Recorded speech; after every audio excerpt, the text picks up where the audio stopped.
In our last video, we created additional Flask API request calls. In this video, we'll go ahead and create a new application that makes a request to our active Flask API server.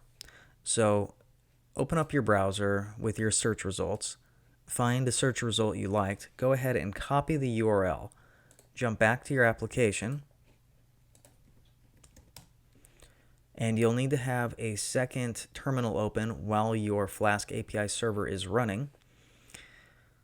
And then go ahead and create a new file. I'm going to call this API underscore requests.py.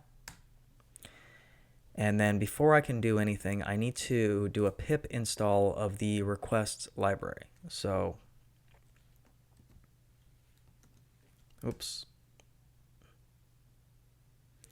we say pip install requests. Now I should be able to type import requests and then say req equals requests.get, and then URL for this equals the URL I copied, and then simply type print req dot and then to JSON.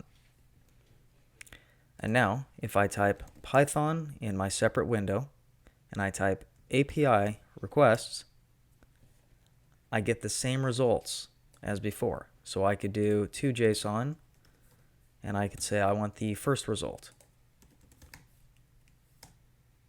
and it gives me just the first result action or object.